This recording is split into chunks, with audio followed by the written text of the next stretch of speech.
Well, welcome to some sights and sounds of the Pacific Northwest in the early fall. That's right, summer has left us behind up here in the Pacific Northwest. We are seeing some more days of clouds and rain, and I am quite happy about that. So, welcome. My name is Scott, and this is my channel, StaticCampervan. From time to time, I do a little series called A Coffee Chat in a Van. And so, welcome along. Hopefully you have a little cup of coffee for yourself. I have a very small cup of coffee for me going right now that I will enjoy. This is not local coffee, which I have been recommending people to search out some local coffee in their area. I've been doing that quite a bit lately, but this one today is from a company called Intelligentsia. This is labeled as an espresso, but it's actually a light roast coffee, and I really do enjoy this coffee. When I can find it on sale, I usually buy a bag or two, and so that's what I'm working on right now. Black Cat Espresso from Intelligentsia, and I highly, highly recommend it. Fantastic coffee, even if you are making it in an AeroPress like I do, and not making it with an espresso machine. It's a really great coffee, and hopefully you've got something equally as good that you're working on right now. So today I thought I'd give you a little sight and sound of the rain that we are experiencing here. We've been having a few more rainy days, a lot more cloudy days, and I like them both, and I rather enjoy the rain. So I thought I'd share some little bits of the rain with you. You can get to listen to it. I certainly enjoy listening to it. Don't quite enjoy being out in it as much as maybe some other people do, but I do have a rain jacket, and I get out and spend a little bit of time out in the rain from time to time. And then I retreat back to the van here and make myself a cup of coffee and warm up before I get back out to the rain again. But this is probably a better way to view it, is just view it and listen to it on a YouTube video, so you don't have to get wet yourself. But of course, I'm just kidding, because I really do like the rain. So this kind of segues nicely into a topic that I would like to talk about, and that is my early years of moving into my van, and how that went and how that shaped the future and my current future. So as I mentioned, I'm up here in the Pacific Northwest. I happen to be in Northern California at the moment. Humboldt County, if you know Northern California. Humboldt County is not a very well-known county in California, but certainly should be, because it is beautiful here. Fantastic redwood trees and just fantastic scenery along the coast, and I do really enjoy this part of California. It has become my favorite part of California. There's another county just south of us here in Humboldt that is maybe my number one favorite county in all of California, but I do really like Humboldt here for reasons that I thought I would just talk about. Now, I am a native Southern Californian, and when I first moved into my van, it was back home in the desert of California, and that is well south of where we are now. And just to give you a little bit of a background on this, I do need to just kind of relate a little bit of a view of California from a Californian's point of view. Me being a native Californian and living here most of my life, I have lived a few other places, but lived in California most of my life. I have a little different view of California, and when I talk to people who are not from California, they seem to think of California as being a coastal-only state. They have this idea that California is just a big, long beach, and there's a lot of surfing that is involved there, and sun and sand. And of course, I understand this because California does have a very long coastline, and pretty impressive coastline as well. I am proud to say, because I'm a proud Californian, I know not a lot of people are proud Californians, but I happen to be a proud Californian. Happy to be from the state and happy to have spent most of my life here.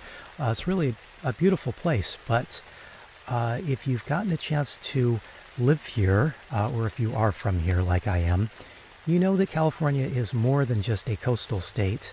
It is a very big state, and when you get inland away from the coast, and there's plenty of that here in California, the terrain changes quite quickly. So we've got some big mountains up in the northern end of California, and we've also got quite a bit of desert in California, and the desert is where I am from. So that's a thing to keep in mind when I say that I started my van life from Southern California in the desert, because I did not have mountains, and I certainly didn't have ocean and beaches in my daily life growing up.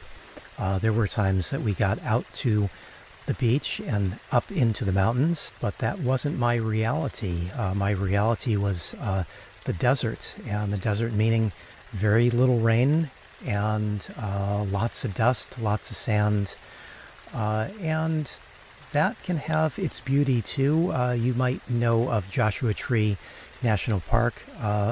Fantastically beautiful place, but it is desert, and it can be quite harsh. And that's what I wanted to talk about here today, that harshness of the desert.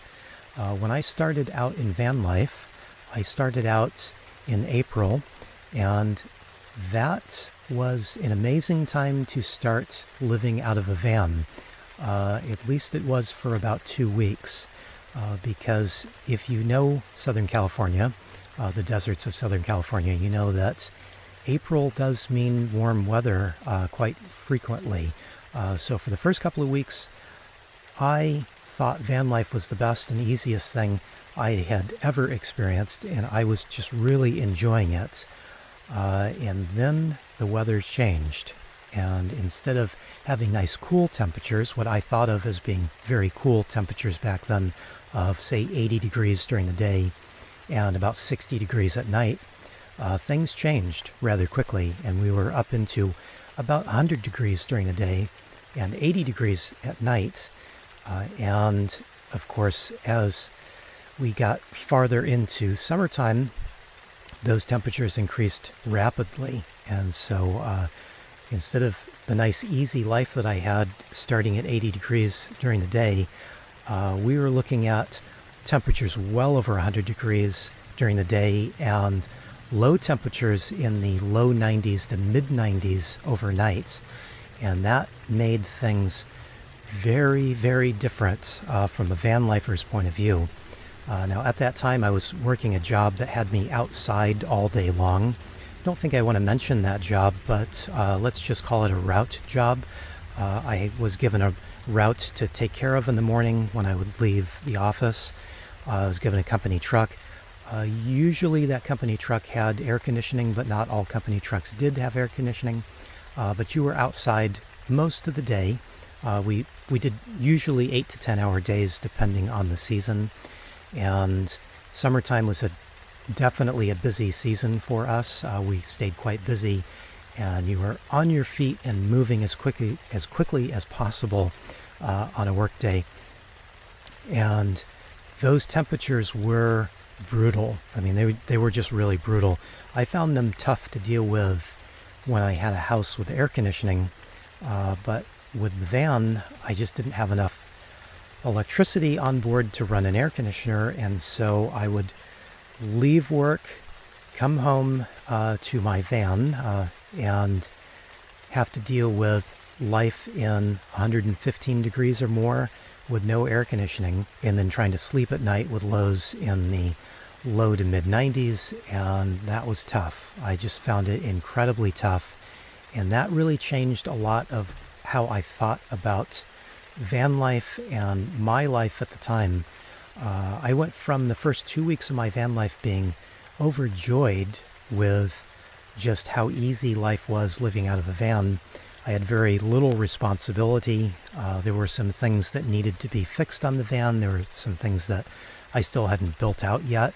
And I had energy to do those and the will to do those at the time. But as soon as that hot weather hit, I lost most of it, all of that extra energy that I had, and life became pretty tough. And so I stayed in Southern California for the first year and a half of my van life, about a year and a half of van life.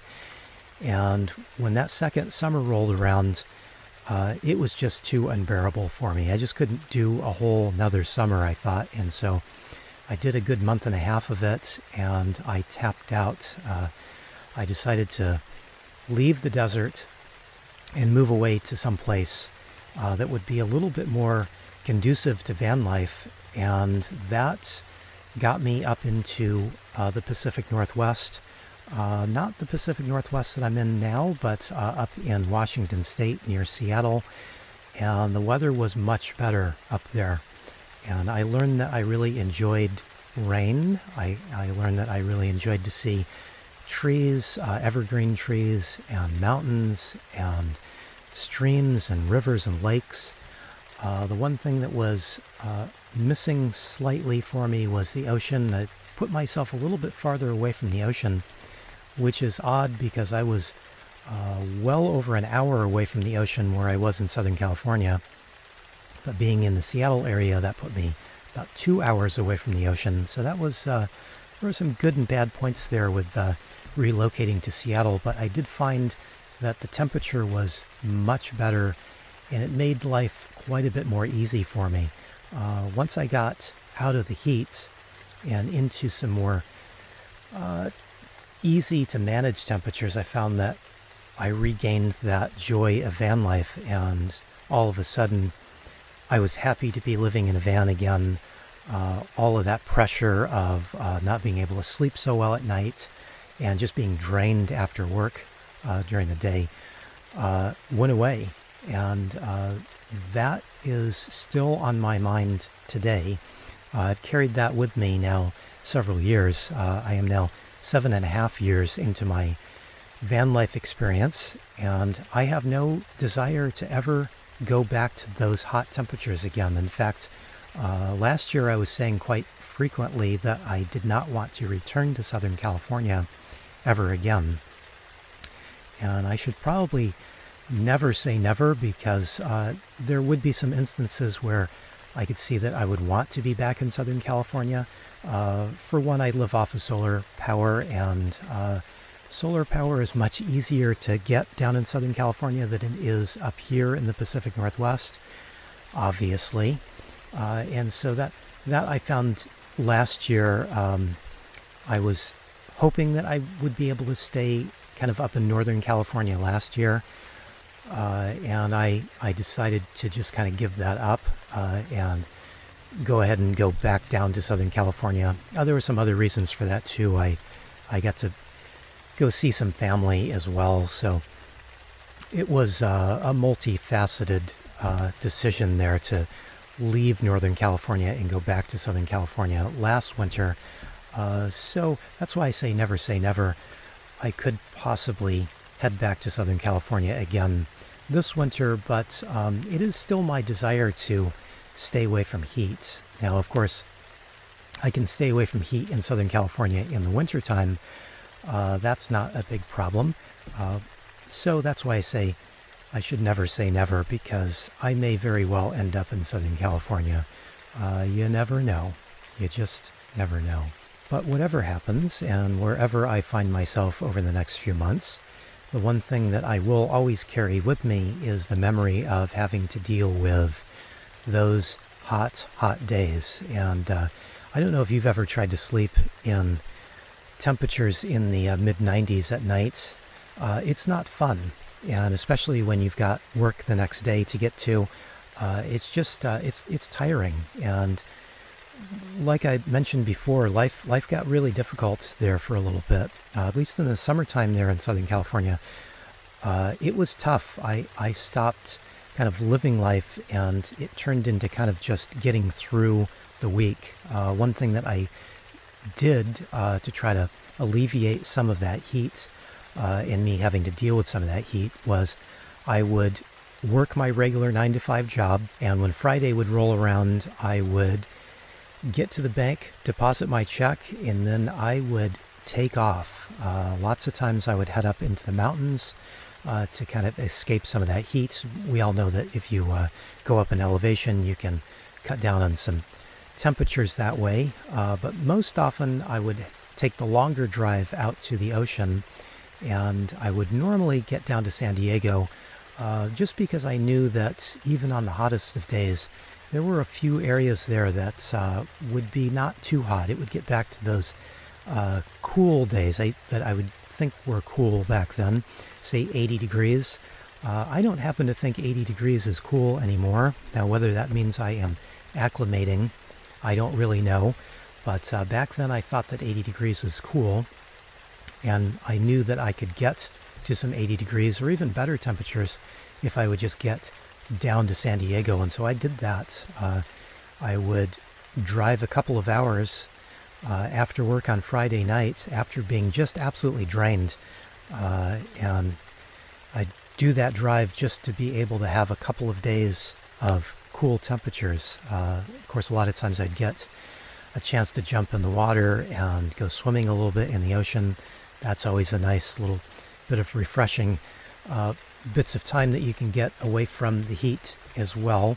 But most of the time I would just be resting up, and I would wait as long as I possibly could on Sunday evening to make that drive back into the desert. I knew I had work on Monday, and I knew that there was no choice. I had to get back to work. I was deep in debt. I had a big van payment to make the payment on this van, and there was just no question about me leaving that job. So that's what I did. I did that for quite some time. I did that really for the first year and a half of living out of this van, and it got tiring. It got really tiring, just not being able to sleep at night, and then just being so wore out. Just a couple things that I remember about that time. I remember during the week I would leave my job, and at that time I had a gym membership, a small local gym in the same city that I was working in, and it was about a 3-mile drive away from my work. And so I would leave work, I would head straight to the gym, and I would usually fall asleep in the parking lot. My van does have air conditioning up in the cab, and so I would usually have the air conditioning running, of course, and I'd get to the parking lot, park, and usually fall asleep for 5 or 10 minutes. I'd then wake up and realize, I've got to get up and get moving. So I'd go into the gym, I would take a shower. That's all I had the gym for. I didn't have the gym for anything but showering. I never worked out because I just never had the energy to do that with my job. My job was pretty tough, and adding on the heat of working outside all day long, I just didn't have any desire to work out. But I definitely went there every night to take a shower. So I would leave the gym, I'd get back in the van, turn the air conditioning back on, and I'd usually fall asleep again for another 5 or 10 minutes before I would head somewhere. And I did have some friends and family in town that I could stop in at and enjoy some air conditioning, but I didn't like to inconvenience anybody else. Of course, it was my decision to live in the van, and so I didn't want to have to sponge off of other people. So I would usually go to a restaurant or a store and just kind of hang out. And for a long time, I would go into my local Whole Foods market. I'd order a coffee. I'd usually get a salad or something to snack on. And I would sit there for the rest of the evening. I'd usually get up and leave about a half an hour before closing, just so I wasn't too much of a burden on the people that were working there and had to clean up. And then I'd get back out, get into the van, and deal with the heat at that point. It wasn't fun, let me tell you. I do have some fond memories of spending time in Whole Foods because they treated me really good. I went there almost every day for quite a while, and they'd really go out of their way to be nice to me. A lot of times they'd give me a discount. Several times they'd buy me coffee. So it was a nice feeling. It was kind of a nice little homey feeling for me. It was my little home away from home before I had to go back to reality of the 100 degrees outside at 10 o'clock at night. That's the reason that I don't ever really want to go back to Southern California anymore. I know several people have asked me why I don't want to go back to Southern California, even though I still have friends and family there. And it's hard for me to say that I don't want to go back to Southern California just for the fact that I don't want to say that I don't want to visit my friends and family again, but I don't want to get back into that heat situation. So those are memories that have stuck with me and that kind of drive my thinking process as I plan out where I want to travel. I don't have unlimited funds like a lot of my friends that live in vans do. I'm living on a rather meager salary, and I still have to do some work to keep going. So I can't exactly just drive cross country to find some good weather, and so I do try to find places that are usually a little bit cooler. I do find that a cooler place is easier on me to handle because I have a heater in my van and I can turn the heater on and warm up rather easily, but don't really have a good way of running an air conditioner in my van, and so that means it's really better for me to stay in a cooler climate. And of course, that brings us back here to the Pacific Northwest. This area usually stays cool all year long. I think we had a day in the summer that got to about 74 degrees, just one day. That's about as hot as it's got here in Humboldt County, here along the coast. And so this weather seems to suit me a little bit better. Now, of course, we'll see what happens, of course, when we have more of these real dark and rainy days and I start to wish I had a little bit more solar power. I may be changing my tune slightly, and I may decide I want to go visit some family somewhere soon. But at least for right now, I'm liking staying here, and I'm liking not having to deal with anything major. If it does get to be cold, I will definitely get my my heater unwrapped and get that working. In fact, that's probably not too far off. Here we're getting into fall. Winter weather will be here before we know it. So those are just some things that I have been thinking about, and I did want to share just because not everybody goes back and watches my old videos. I have lots of videos where I talk about trying to deal with those hot temperatures, and then I have lots of videos of talking about spending time in the Seattle area and having to deal with snow up there, and that's something I don't really want to deal with either if I don't have to. But I am in a rather enviable position right now where I can move around a little bit and get myself into some little better temperatures when I need to. So that is what I am planning to do. Always keeping an eye on the weather and the time of the year and trying to find some places that I can run to in case I need to get away from cold or hot, and specifically hot, just because of that background of mine. So hopefully this chat fills you in on a little bit of my background if you haven't watched some of my old videos, and lets you know just why I do some of the things that I do. Now, one of the other things that I do is drink a lot of coffee, and since this is a nice cool day, I'm gonna finish off this cup of coffee and make another one. Whatever you do with the rest of your day, I hope it's pleasant, and I hope you have a great tomorrow. Thanks for watching. I really appreciate it.